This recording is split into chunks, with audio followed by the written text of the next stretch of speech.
Any sufficiently advanced technology is indistinguishable from magic. Welcome, everybody, to another episode of Into the Impossible from the Arthur C. Clarke Center for Human Imagination at the University of California, San Diego. I'm Stuart Volkow. Today we have the pleasure of talking with Fadel Zeidan. He is the Associate Director for Research at the Center for Mindfulness in the Department of Family Medicine and Public Health at the UC San Diego School of Medicine. And he is a recently tenured Associate Professor in the Department of Anesthesiology. I would like to welcome you to Into the Impossible. Thanks, Stuart. It's great to be here. Thanks for having me. Let's just start at the beginning and just get to know you a little bit. You're a fairly recent hire here at UCSD, and you relocated from Winston-Salem, North Carolina, from Wake Forest. Tell us a little bit about how you got here and your journey. Yeah, thanks. I'll try to make it brief. So I've always been kind of interested in consciousness and psychology and human behavior. And, when I was getting my bachelor's of science in North Carolina, I got a degree in psychology, and this was kind of in the midst of the kind of Ritalin over prescribing phenomenon that was happening. Right. And so every other kid I knew was all, hopped up on Ritalin and Adderall, and so I was really interested from a health psychology perspective to appreciate more non-pharmacological ways for us to feel better, right? To kind of depend on ourselves. So I was really into Eastern philosophy and so on. Well, getting a BS in psychology is kind of literally just that. So I really couldn't do much with the psychology degree, except in Charlotte, North Carolina, they had this educational program for educators where it was called lateral entry. So I didn't have an education degree, but I could, using my psychology degree, teach special education, which was something that was very interesting to me and something I was very enthralled by. And so my students in elementary school, grades 3 through 5, were very intelligent, but they had behavioral problems that impeded their learning. So these are kids that were suffering from the ramifications of emotional abuse, sexual abuse, severe anger management problems, predominant phases of schizophrenia, and so on. And they were all hopped up on psychotropic drugs. They were robots. They didn't really even have a personality. So I started teaching them mindfulness meditation in the morning and in the afternoon. And you're muted. I'm sorry, Stuart. Can I just jump in there for 1 second? Why is that? Why is this so many of your students on these drugs, and how did that happen? Is that a general? Is that prevalence? It was in 2003 through 5. The drugs impeded what they called emotional meltdowns, and they were figuratively that. They were really dramatic. I was attacked by staplers. I had chairs thrown at me. I can tell you some really gross things as well. I won't. I had a student that her mother used her in the most horrific ways for cocaine. And she was malnourished. And we'd give her lunch, and she would save her food in the back of her mouth, because she didn't know when the next time she was going to have a meal. It's horrific. So the drugs kind of, I'm not going to say the word stabilized, but allowed them to sit in their seats. Now, they weren't necessarily engaging anything cerebrally because they were zonked out, but it was just very disturbing for me. So I taught them mindfulness in the morning and the afternoon, and I employed some of the academic disciplinary techniques my mother used on me. And, they were very immature about the practice. But as a function of time, we started to see some changes, especially when they had meltdowns. We would guide them through the practice that they had learned through a meltdown. And as a function of time, we started to see lower frequency and intensity of these meltdowns. By the end of the year, my classroom exhibited the highest growth in the state in academic performance. And by the end of the year, only one of them was still on psychotropic drugs. Now, I can't say this is mindfulness all, because we worked a lot with their parents and their foster parents and so on. It was multimodal. But they plucked me out of that school and they put me into another program and we replicated the effect. And that's when I decided to go to graduate school to study mindfulness. So this was early on. I started studying mindfulness in 99, and then went to get a master's degree in cog science philosophy around 2006, at which point I started my PhD program in health psychology. And there I really had the privilege of having mentors that gave me the ability and freedom to do what I wanted to do, which was study mindfulness. And at this time point, I was explicitly instructed by other professors to stay away from it, that it would be a career killer. So, and then the advent of brain imaging with the advent of brain imaging, and it became much more accessible and more sophisticated and more user-friendly. That's where really I started to be just beyond impressed with what we can do to dive into the hallways of someone's mind. And I was also more particularly interested in how mindfulness worked, and is it just a placebo? So a lot of my research is asking, is this just placebo-based type of research? Let's go to some definitions. What is mindfulness, and what's the difference between mindfulness and traditional types of meditation? That's a great question, Stuart. So you go from one lab to another lab, from one center to another center, and you're going to get a different definition of mindfulness. But of course, my laboratory's definition is the correct one. And we define mindfulness as non-reactive awareness to the sensory experience.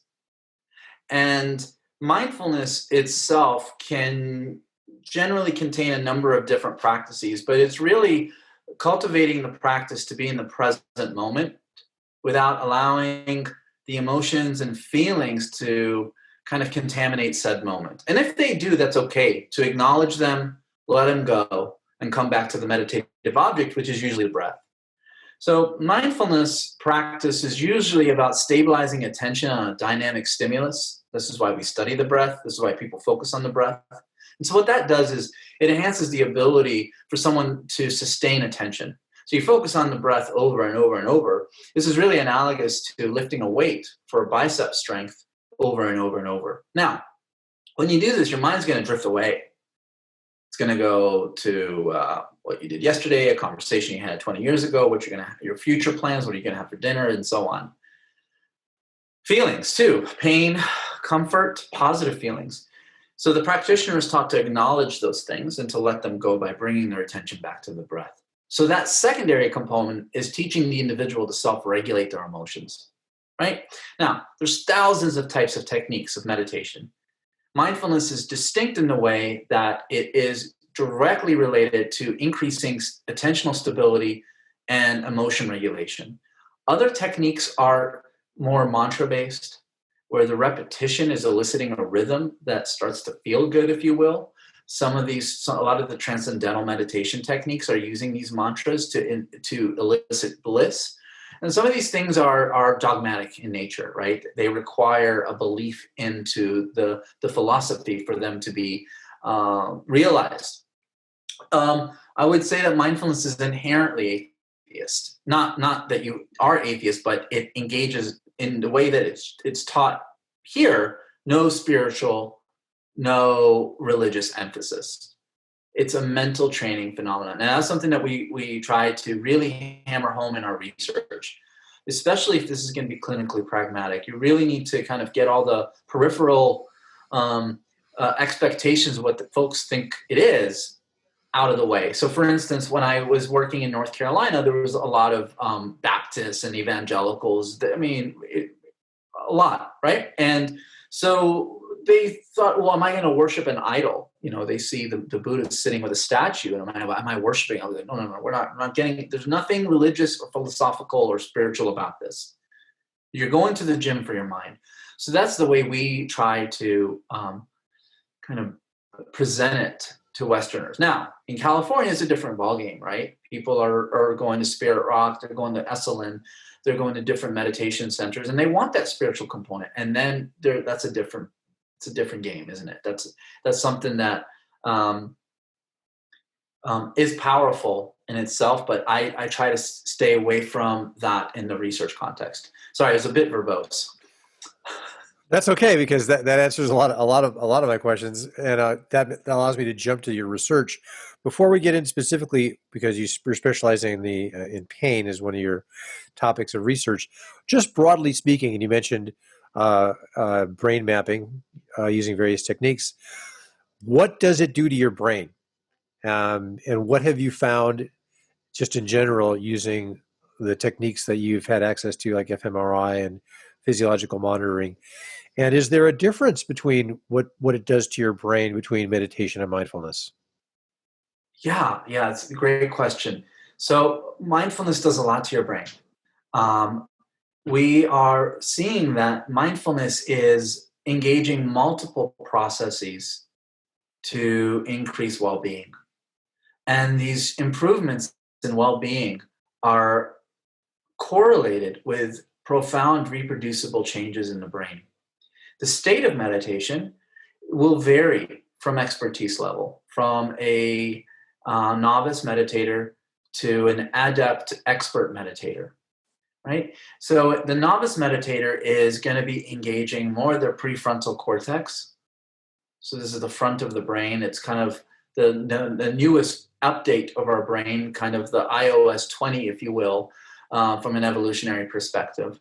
And then it kind of down-regulates or inhibits, if you will, activation in old parts of the brain, like the amygdala, which is associated with kind of reflexive emotions that are integral to our survival, but also integral to developing some chronic conditions. And the thalamus in the context of pain. The thalamus is a very old brain region that's kind of the gateway from the body to the brain. And so mindfulness kind of shuts down that gate a bit. And then the adept meditators, the more expert meditators, they actually deactivate the prefrontal cortex through extensive training. And they have greater activation in the more sensory processing regions. So what's happening is in the early stages, folks are reappraising. They're engaging more reappraisal mechanisms, focusing on the breath. I acknowledge a distracting thought. I'm not going to judge it. I'm going to come back to the breath. I'm reappraising. Non-appraisal is what happens with more training. So, and that's remarkably consistent with the stance of Vipassana, or what we call choiceless awareness. So this is a transition. It's a natural transition in training where the breath focus kind of dissipates, and then the practitioner just watches non-judgmentally all thoughts, feelings, and emotions that arise in their consciousness, but they don't attach a feeling or an appraisal to it. And that requires the prefrontal cortex to kind of simmer down a little bit, right? So the question's loaded in the sense is that it's relative to the type of, to the amount of experience that you have. So in the early stages, from the Buddhist context, we call it shamatha. And then as you become more adept, you start to naturally transition into more of a Vipassana or choiceless awareness stance, where you go from reappraisal to no appraisal. And as people practice these techniques, do these changes persist? Can you see differences in the neurobiology, neurophysiology? And how do you measure those? Great question. So the answer could be a year-long course, but I'll try to give it to you in 1 minute. So, there's this phenomenon in neuroscience called neuroplasticity. And neuroplasticity is the nature of our brain's ability to change as a function of a behavior or a practice. So if you're training in mindfulness, for instance, that you're going to have improvements in neuroplasticity in brain regions that are associated with emotion regulation and cognitive control. And the same is true if you're always depressed or in living a sedentary lifestyle. The brain will also adapt to facilitate those negative behaviors. It goes both ways. Now, why would a bicep change as a function of physical training differently than the brain as a function of mental training? So really, this is the use it or lose it principle. So we see changes in the brain from practicing mindfulness that are more stabilized as a function of training frequency. So we will do these techniques called resting state functional connectivity. So this is where an individual just lays in a scanner and does nothing. And we will see different activations at rest. We call it at rest. There's different brain activation at rest. And one of the more unique findings that we're seeing is that the changes in the brain's default mode network are occurring. So this is the brain's self-referential, self-narrative, the mind-wandering network. And so you're driving to the mountains, You got your whole family in your car. You're going 75 miles per hour. You're 2 hours in, but you are nowhere near that car, right? You were thinking about what you're going to do when you first get to your mountain house, whatever your mind has wandered. That default is being engaged, and it's largely being driven by activation in the medial prefrontal cortex and the posterior cingulate cortex, and this oscillating activation back and forth. Now, there's some data that shows that when the longer we're in default, or the stronger that we're in it, the less happy we are. Mindfulness practitioners, when they're just resting, have greater deactivation of this mind-wandering network, which is more reflective of them being in the present moment. You see? So this is them not meditating. And this is, let's say, if you're taking a longitudinal perspective of scanning someone before they practice in an intervention versus after, or getting age-matched folks to expert meditators, we will generally see a change in this mind-wandering network that's so intricately related to our well-being. You know, in the study of the neuroscience of imagination and creativity, we often talk about daydreaming and visualization and so forth. And I wonder if you have any thoughts about that default mode network, and is that important to creative states or states of imagination? And some of these meditation techniques, especially Tibetan Buddhist meditations, where you visualize deities or certain structures or yantras, seem to come into play. How is that related? Do you have any thoughts about that? Great. So I want to first just throw out the caveat that I don't explicitly know the relationship between imagination, visual arts, and the default mode network. Having said that, it's probably been done. Default mode network is not necessarily a bad phenomenon. It's a neuroprotective mechanism. So if we're 100% of our time fully engaged in a cognitive task, then the brain's not going to have the capacity to recover. So it's neuroprotective in the sense that it allows it to truly rest. It's more important the content of your default mode. So if someone's in chronic pain, the moment-to-moment experience is driven by their pain, including their mind wandering, right?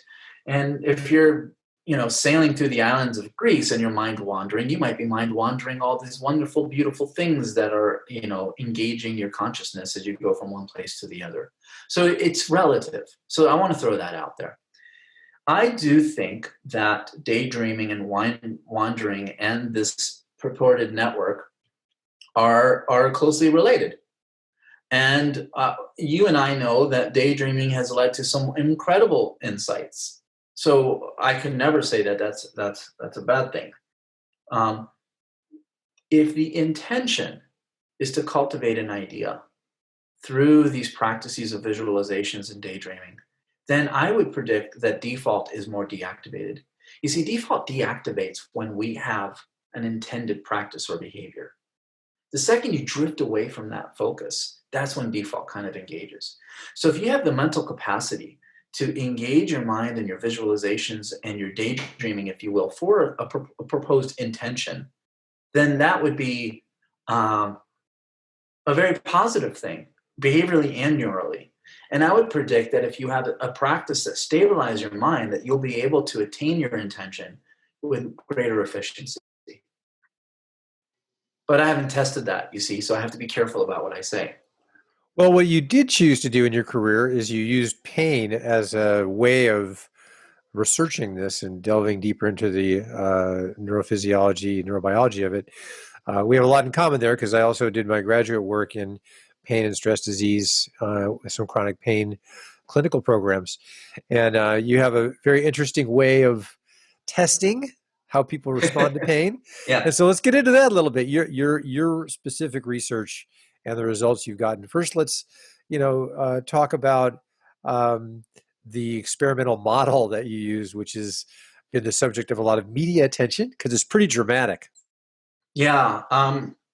Well, we're not sadistic in any way, but we do explicitly and experimentally induce pain in our laboratory. Pain is a wonderful phenomenon to study consciousness, and that's really why I got into studying pain, because it's an event-related experience that we can isolate using brain imaging techniques in real time. I mean, it's I could turn it on, You could say ouch, and then I could turn it off. So pain is constructed and modulated by a constellation of interactions from the sensory to the cognitive to the affective dimensions, which are analogous to our moment-to-moment consciousness experience. Then I had some experiences in the clinic, right, where I saw actual suffering.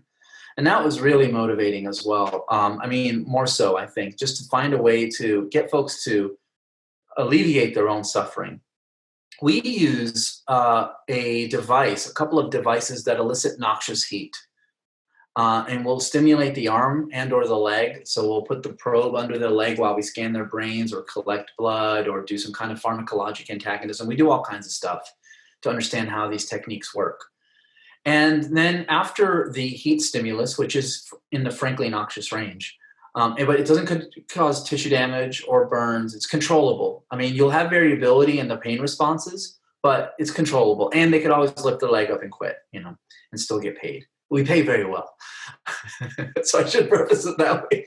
We pay well. So they'll sit there and then we'll get a pain rating from 0 to 10. 0, not painful, 10, most imaginable, using like a scale, an algometer. The more red you see, the more in pain you're in. So we call this psychophysics, right? It's something that's completely personal and you can't see it.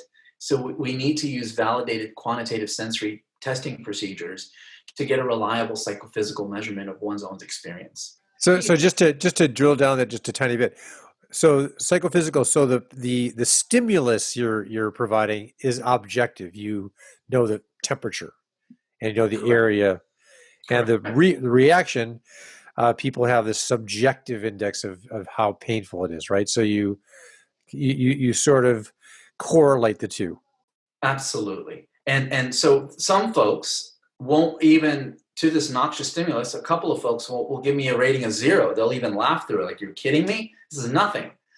Other folks will say 10, worst pain imaginable. I'm thinking worse than fingernails being pulled. Like, I don't want to get, too visual here, but worst pain imaginable? And they are 100% sure of it. So we will get variability. And the reason we use the same noxious stimulus temperatures, we won't want to introduce variability within the cortex as a function of the stimulus. We let the variability come from the subjective report because brain scans are really expensive. So I really need to make sure I see a pain signal in the brain or a nociceptive signal in the brain. So you're scanning them while they're undergoing this stimulus. Exactly. And then we use other techniques as well that are more related to different chronic pain conditions. But for the most part, we use the same methodology from one study to the other so we could generalize across studies. And then we'll scan their brains during this painful heat and we'll see a reliable neural signal. We could see this distributed network of brain regions that are responding to this painful stimulus. And then we'll compare that to a placebo, to mindfulness technique, to different other pain postulated pain therapies, and we contrast the two, behaviorally and neurally. This is not that complicated. It's pretty simple, actually. So what it does, it gives you a model, and it gives you repeatability is also very key. We talk about this on this show quite a bit with other scientists of falsifiability, repeatability, the scientific method. And this, it seems like one of the features of your work is it's very repeatable, and you're getting lasting results, which is, I guess, why you're teaching this to medical staff and anesthesiologists. Absolutely. And we, because of the rigor in the methods, we not only have reproducible methodologies that translate across studies, our results are largely reproducible. We normally see the same results across studies. And I think it's because of, quite frankly, my training and my postdoctoral mentorship, where it was really a hard-nosed fellowship where I really got to learn why it was so important to use these types of methods the way that we use them. You got to take the bias. Yeah. So are you able to help folks reduce the amount of pain relieving drugs, the narcotic drugs, et cetera, who have chronic pain problems? Great question. Stuart, we're collecting those data right now. We have a 5-year NIH, National Institutes of Health funded project. So I'm blinded to those findings right now. I could tell you in the healthy participants using this noxious heat paradigm, we see dramatic reductions in pain. And from the pilot data, the smaller projects that I ran before getting these data, we saw about an 85% reduction in chronic low back pain. Other groups are studying chronic pain as well using mindfulness techniques, and they're seeing dramatic reductions in pain as well. So in the context of the medical field, a greater than 30% or greater clinical improvement is considered clinically significant. And we do see that repeatedly for mindfulness. I would say that mindfulness is one of the most promising techniques for pain, right? The jury is still kind of out on depression, although it works for depression, but we're getting mixed signals from different studies. And post-traumatic stress. There's all these other health outcomes that mindfulness, it's kind of a mixed bag or at this stage of the game. With what it does. But for pain, I'm very confident. And I got very lucky that I studied pain and mindfulness, that mindfulness really bona fidely works for pain. But I don't know if folks out there, are watching and listening, know how big a problem in our society chronic pain really is. And of course, we know about the opioid addiction problem, which is on the heels of that. The statistics are quite astounding. So any clinical benefits you have are quite significant.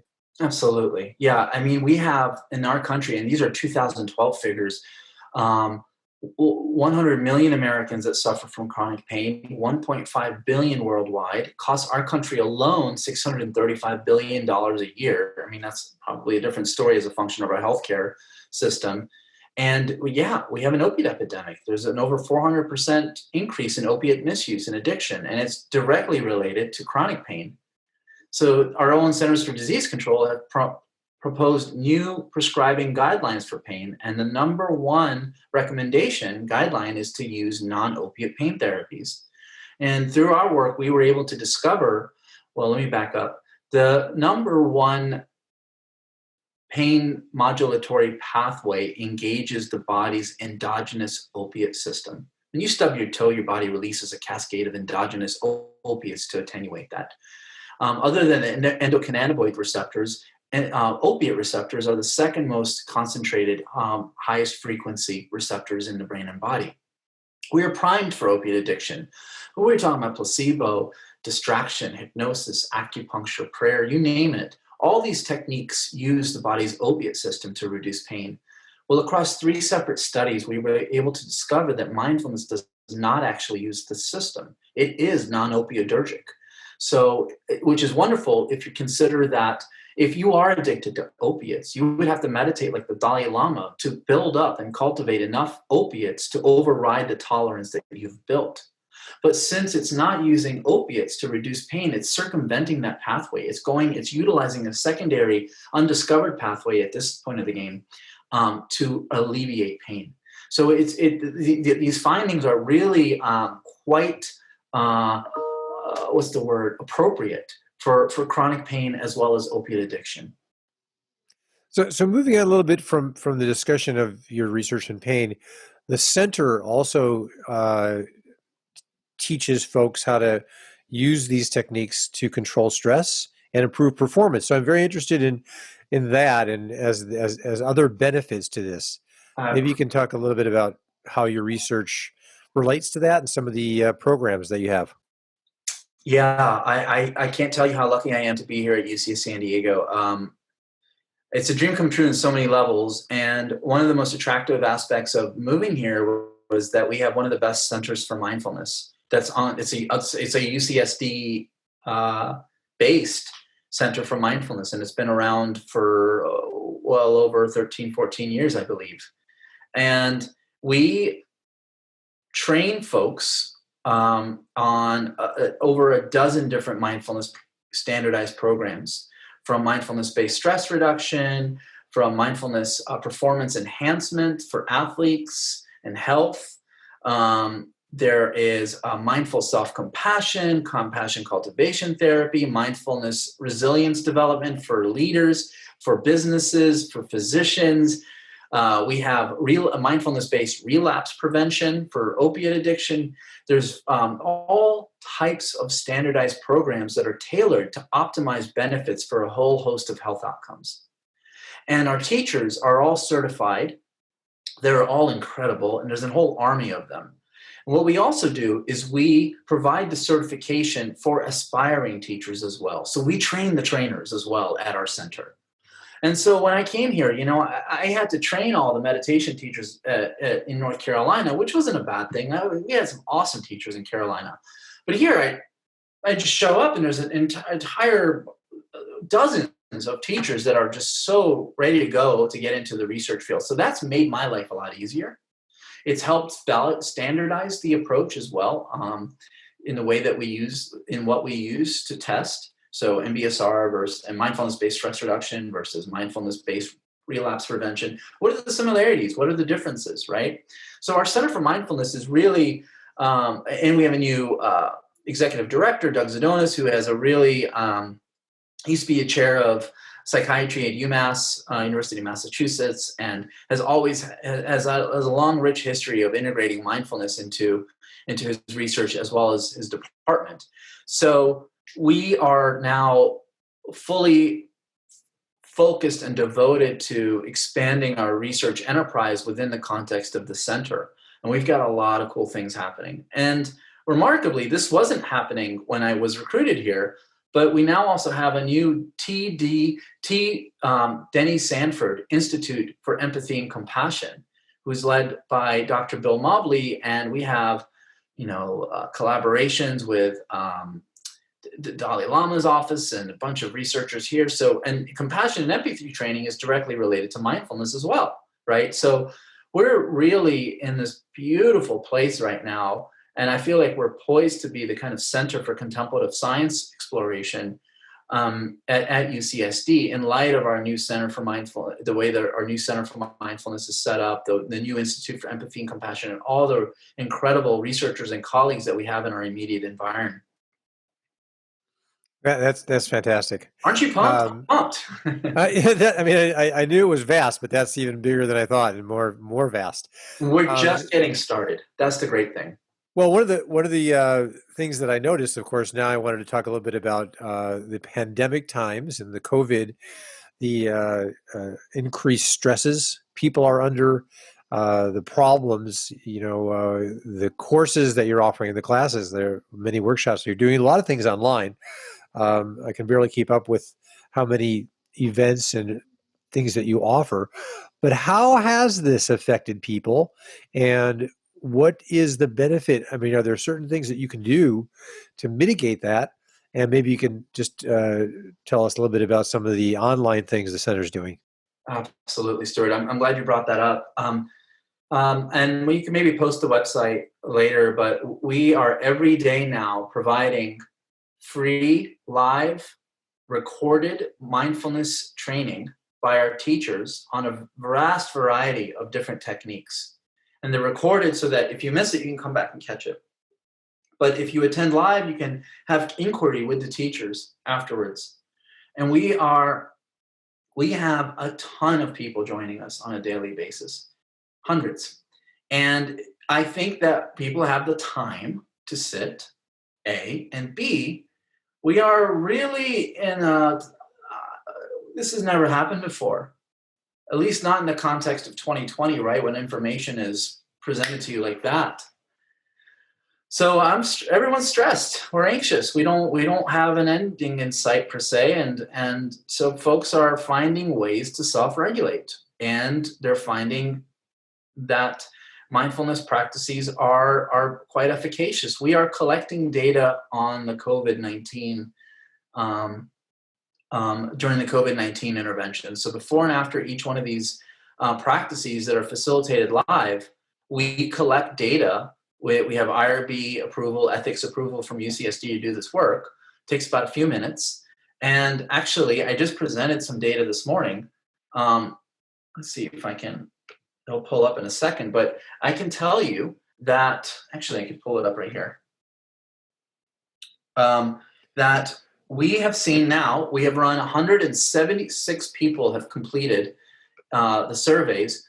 A lot of people are coming back, but this is just from the first time they come, okay?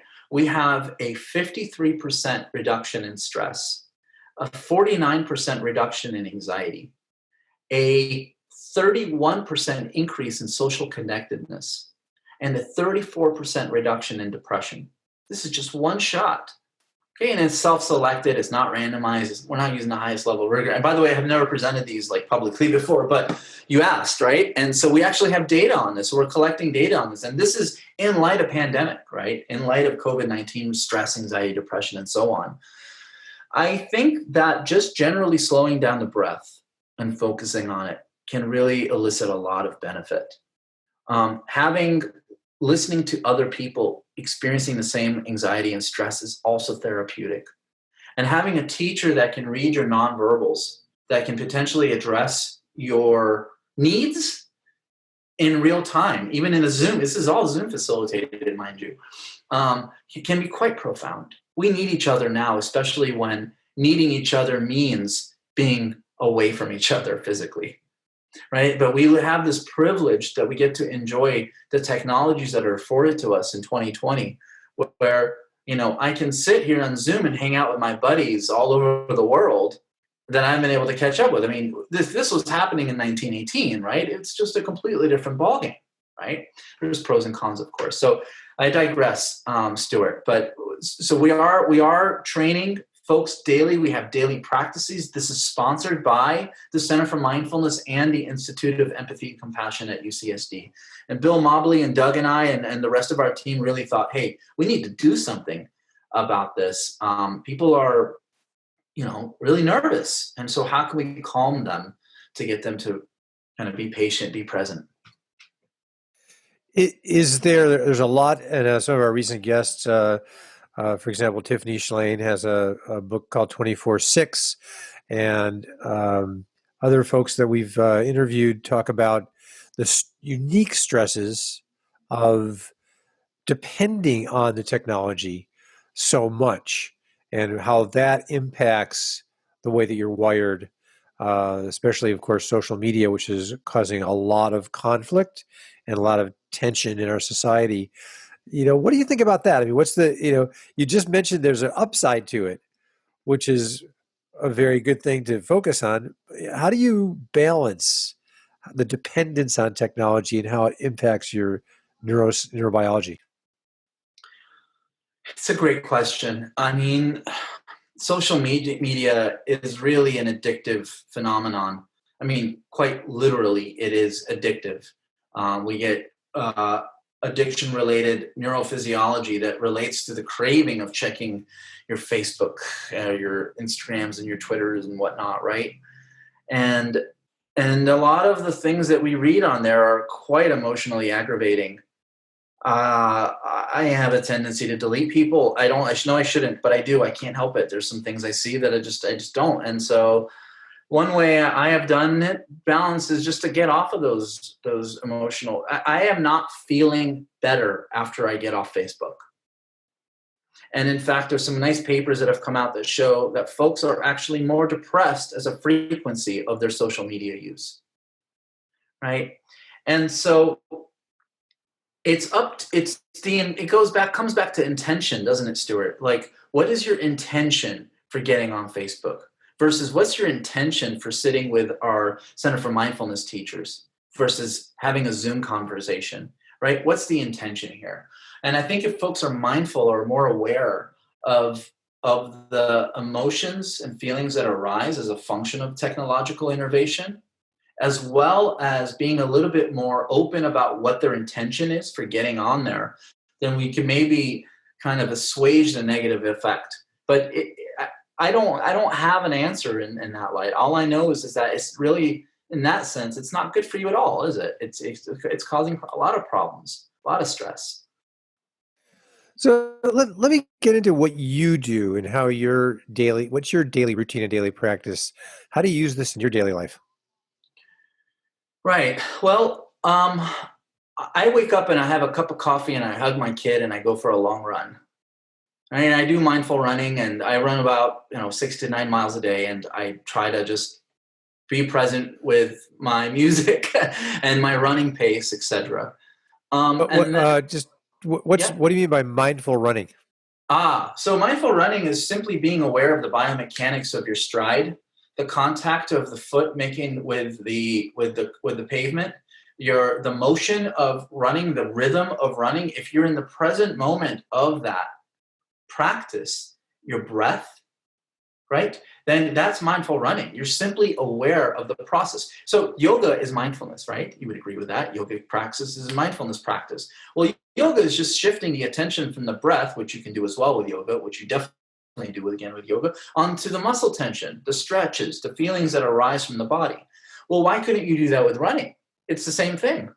There might be a little bit more distractions. I have to avoid more people that are not wearing masks, or, get out of the way of, a little kid or something. But generally speaking, if I can get into that zone and focus on my breathing, focus on my biomechanics, the posture, the feelings of the pavement and my feet, and so on, then that's all. Mindfulness is just awareness of yourself and your sensory environment, right? So you're just aware of it. And so there's some mental training that's also being integrated with the physical component. So that's how I start my day, and then I'll decompress when I do my stretch afterwards with a podcast, some Dharma talk, or a guided meditation practice where I'll do my stretches with focus on the breath. And then, I clean up and get to work, which is an awesome commute now, but, So, and throughout the day, there will be opportunities for mindful pauses, right? So I might not be such an avid practitioner where I have a formalized sitting practice, although I try to sometimes here and there, but I always try to be mindful, try to be aware of my feelings and my emotions before they kind of get out of hand, right? We have a lot of emotions and feelings that are reflexive, right? And we can, with mental practice, we can kind of slow that reflex down, where you can separate the judgment / evaluation from that sensory event. That event is not me.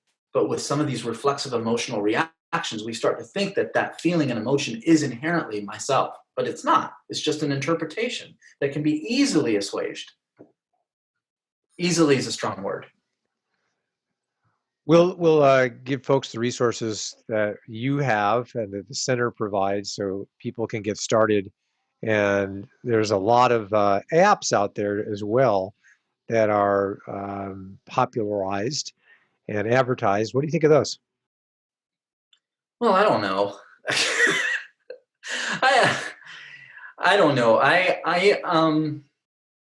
I'm a little, I don't know. I guess I haven't explored enough apps to give a definitive answer, but I think apps can be useful if you know how to use them appropriately. For me, I'm a purist in the sense that sitting in silence and focusing on the breath. You and I talked about this, right? We have a recipe to make an omelet. Now make a perfect omelet. You know the recipe. Well, mindfulness is just that. It's a recipe. You focus on the breath non-judgmentally. There's a couple of other things that you can do to make your practice a little bit more dynamic, but you just got to practice. So I don't know if I necessarily need those different didactics. And a lot of the way the Westerners teach is super verbose. There's not enough times in silence. It's just kind of the spoken word type of phenomenon. And I don't love that per se. Now, do apps help people? Sure. If that's how you're getting your sit, do it. But with Zoom and FaceTime and all, we can and recordings, you can actually on YouTube or whatnot, you can actually have a real life facilitated integrate with you, which I think will get a lot better. There's a lot of redundancy that could arise from an app. And that redundancy can lead to mind wandering and some other types of distractions that can really reduce the efficacy of it. Further, there's issues with posture, right? So a teacher can look at your posture and then guide you in a certain way based on what you're telling she or he, but with your nonverbals, right? Apps can't do that. So while I find them to be lucrative in many ways for folks and to be efficacious in promoting well-being, I have not seen any data out there that shows that an app-based recording can provide improvements in well-being above and beyond an active control. That doesn't mean it doesn't exist. It just means that I am not so well-versed to be able to cite one for you. Now, there are e-delivery interventions that are highly efficacious, right? So you can have the teacher sit with you in front of your phone, computer, whatever, and you will get a benefit that resembles live facilitation.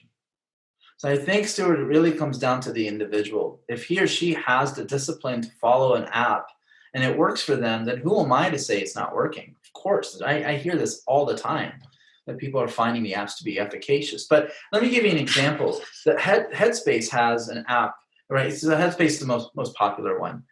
And so we developed a technique in our laboratory called sham mindfulness meditation. So this is where we make people think they're practicing mindfulness when they're not. They're first told that they're doing mindfulness, and they sit with a straight posture, eyes closed, and every couple of minutes they're told to take a deep breath as we sit here in mindfulness meditation. All aspects of the genuine intervention are matched, except the explicit instructions to focus on the changing sensations of the breath non-reactively.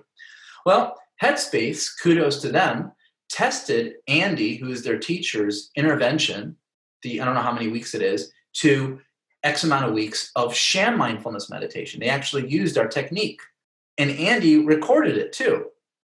Both techniques significantly were efficacious, but there was no differences between the two techniques. So Andy's real meditation versus Andy's sham mindfulness meditation, there were no differences. So that's what I mean.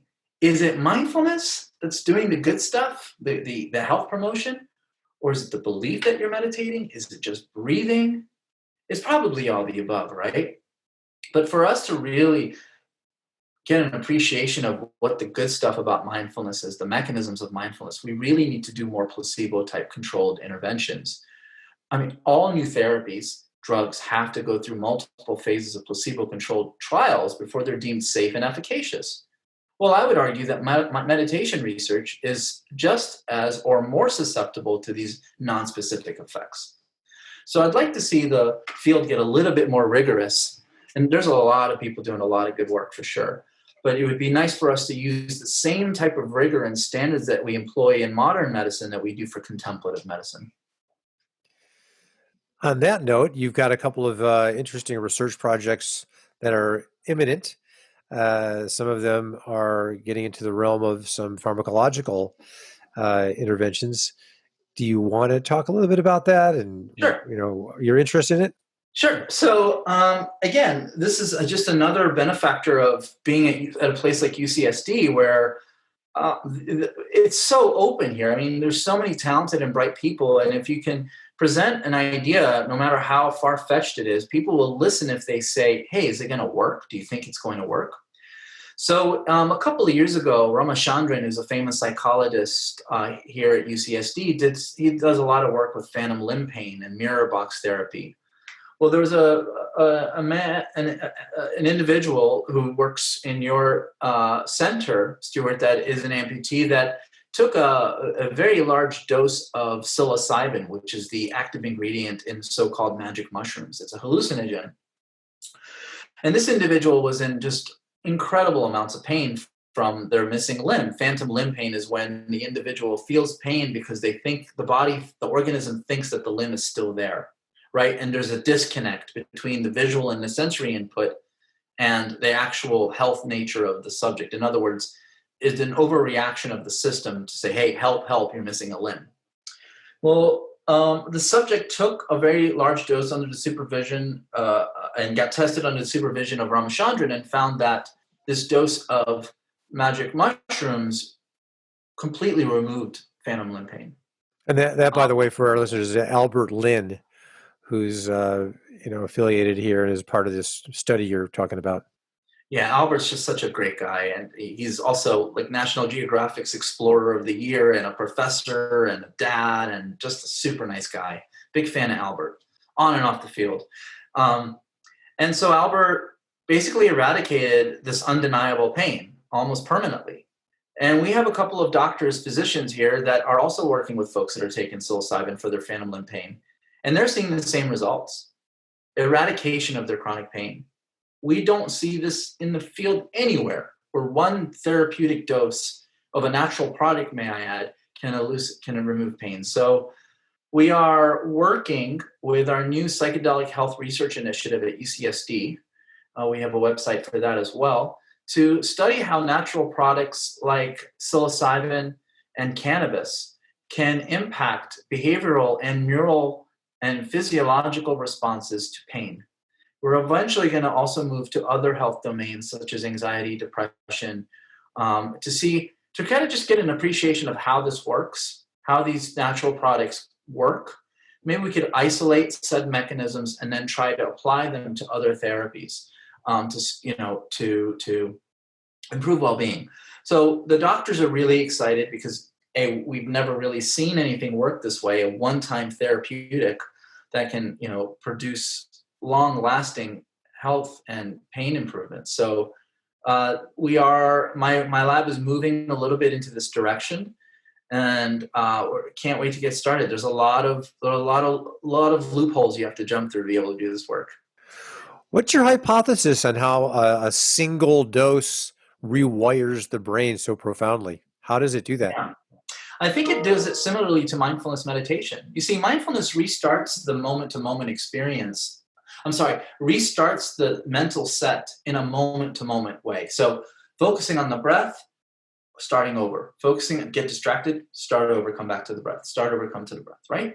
Well, I think what's happening with psilocybin, and we have some insight from some of the existing brain imaging data, is that psilocybin is also eliciting a restart button. But the button is much bigger than mindfulness. So mindfulness is something that requires training, and you have to do it over and over and over to restart the organism. Something I think is happening with psilocybin that restarts the organism, that stops the disconnect between the perception and the experience, the perception of a missing limb and the experience of phantom limb pain with such a dose.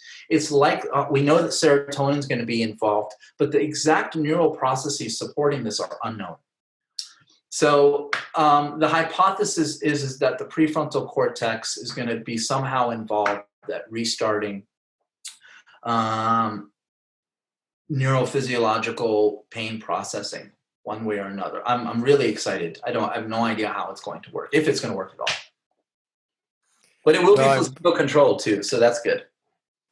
That, by the way, is being run by the Arthur C. Clarke Center for Human Imagination, and that's a good way to come to the end of our time, and we'll be very interested to see how that goes. It's almost like rebooting, right? Or a lot of software, a lot of bad software metaphors come through in my mind when you think about that.